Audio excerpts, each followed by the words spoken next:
I'm Corbett Wall with DVAuction, here with your feeder flash for Wednesday, August the 30th, brought to you in part by Bovolus Vision. Bovolus Vision is clostridial vaccine that spurs cattle forward and never backward. That spur adjuvant boosts vaccine performance while causing fewer reactions and reducing stress on cattle post-vaccination. Plus, each bottle that you buy registers you for a monthly chance to win a custom-made Greeley cowboy hat. For more information, go to powered-by-spur. Cattle weight loss. We've been talking about it here the last week or so. The extreme heat that we saw last week has caused the cattle to lose significant weight, and it's starting to show now as they're bringing some of those cattle in. But you know, both cattle and beef are sold by the pound, but slaughter is still measured in head counts. Our head counts are down significantly. Our weights are down. It hasn't shown yet because for some reason we have to wait 2 weeks for USDA to report what the carcass weights are. They know the next day. I don't know why we have to wait. That's one of the things that's in the Cattle Price Discovery and Transparency Act that would get changed if we could get that done. But we sure need that information. I would assume whenever that starts showing up here in a week and a half or so, that we'll see significant weight loss on there. The Northern Plains cattle the last month, from what I've been hearing, barely gained 3 pounds a day. Of course, you had several days where they were losing weight, but cattle coming in barely making 3 pounds a day. Normal would be more like 3.5, 3.6, something like that. But closer to 4 than 3 on those better cattle that are usually performing really well. But you know, that adds up significantly whenever you take it times that buck 85, 6, 7, 8, whatever they've been getting up there in the Northern Plains. So that hurts pretty bad. Packers are reporting that they're seeing more 12-weight cattle than they've seen for a long, long time. We don't slaughter 12-weight steers and heifers anymore. Barely 13s, or mostly 14s, 15s, and 16s. And when you get 12-weight cattle, makes a smaller carcass, of course. Less tonnage. It's what your packers are always looking for. And you would think at some point that they would start getting hungry and ramping up the slaughter here a little bit. We have seen it take off fairly good this week, but as it has all summer, it'll probably peter out as we go towards the end of the week. But it's very frustrating when you get cattle, you've kept them for 5 months, you've got some nice fat cattle out there, and then you get that extreme heat there right at the end of their feeding period, and it saps the weights out of them. It saps the grade out of them too. But we also are seeing significantly more dark cutters than you usually do. Dark cutters when the cattle are under immense stress. It causes the muscles to engorge with blood, and the meat is significantly darker than what we normally see on a nice carcass there. But I did hear something I'd never heard of before, that some of the dark cutters that are coming in, they said they're just a percentage dark cutter. I thought it was like being pregnant. Either you were a dark cutter or you weren't a dark cutter. But they get some cattle that are a percentage dark cutter, then they can make the decision whether to let those carcasses go on and be graded. Normally, they just tank them. And it's a loss there. But if you get a percentage dark cutter, they can go ahead and be marketed. They will lose a full quality grade and no longer be eligible for any kind of programs. But you know, that I don't know if that's really the way that we ought to do that. We've been abusing the consumer here quite a bit, and it's just like the grading on the cattle. You know, the grading has been down because of the extreme heat this summer, but it's still almost 80% choice or better. You know, I know that we've got better genetics. We've been feeding the cattle a little bit harder ever since the pandemic because the packers found out that it's easier to sell those high-grading carcasses after they backed up the kill so much and had so many cattle that were overfed, obese, and being a higher quality grade. And so we've been featuring that more, but is it that much better than normal or what it used to be? We would consider most of the cattle in the northern plains 65 to 80% choice. Now we just assume they're all choice, and we're wondering what percent prime we're going to have. Prime used to be a fluke of nature. It was running like 3, maybe 4% primes out of fed cattle. Now people feed cattle up to term, and they're expecting, a quarter to a third primes. And I think it has almost all to do with the instrument grading. We don't have graders standing at the line there when the carcasses are ribbed and ready to be graded. We don't have graders standing up there swinging a hammer looking at those carcasses anymore. We have a plant employee taking a picture of the ribeye with an instrument or a camera that belongs to the plant. And from what I've heard, your meat graders, USDA meat grading, they can go in there and they can readjust that camera, that instrument, and get it right on with what it's supposed to be. But it's funny, as soon as they leave, it seems to go right back to where it was.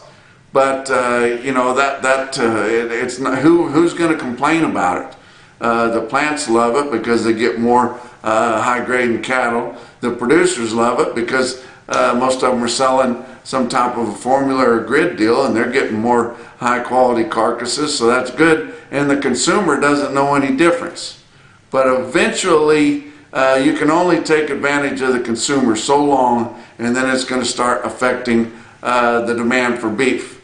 And I think the same thing goes for this percentage dark cutter deal too. But we've got to, for what they're paying for this product, we got to give the consumer the best quality product that they can possibly get if we expect them to keep forking out the dough for that and to continue to keep that demand for beef up.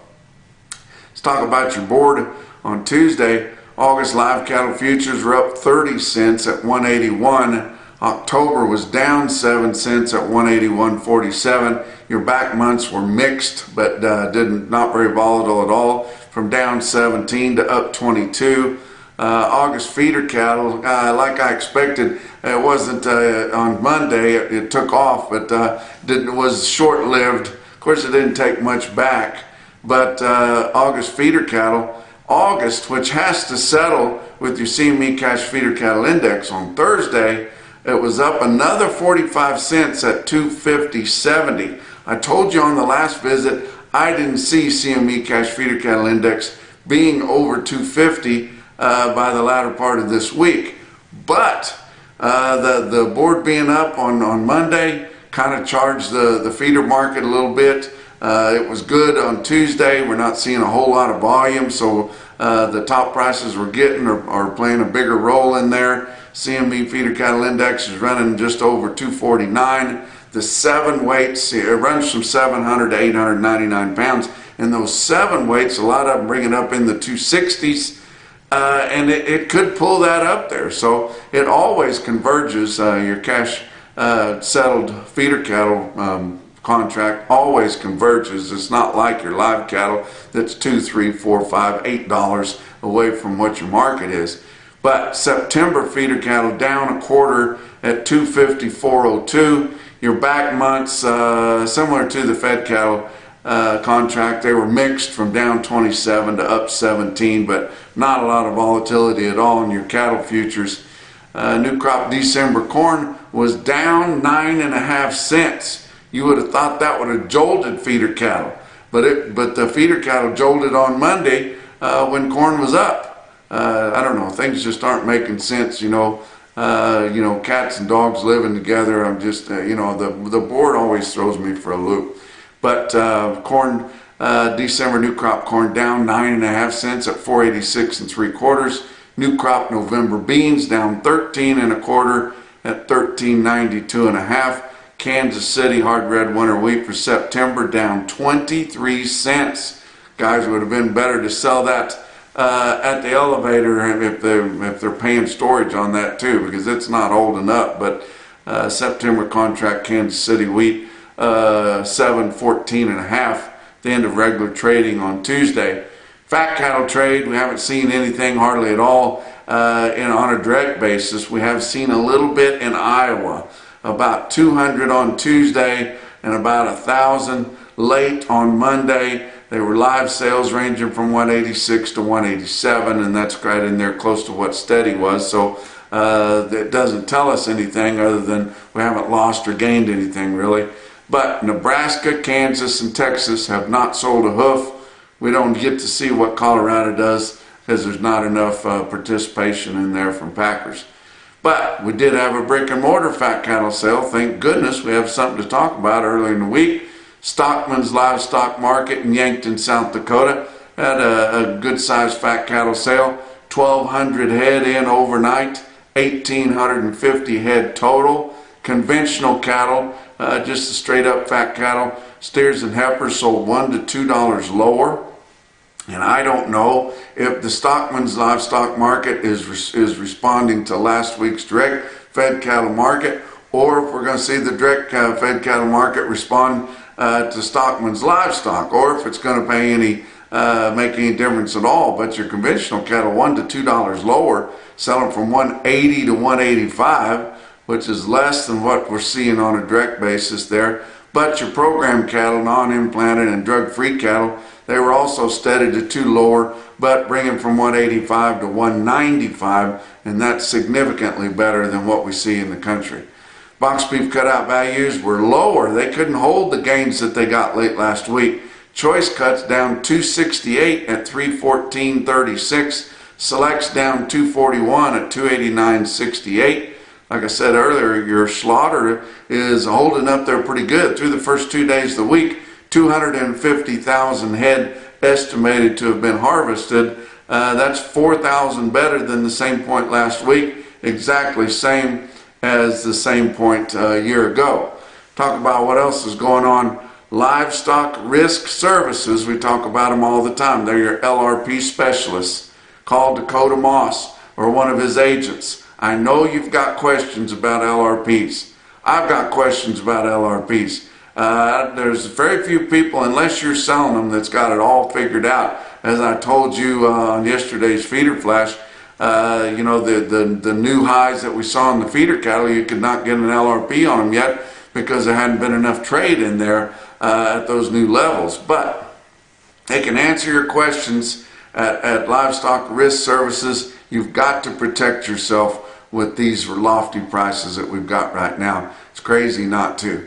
Let's talk about your feeder cattle market.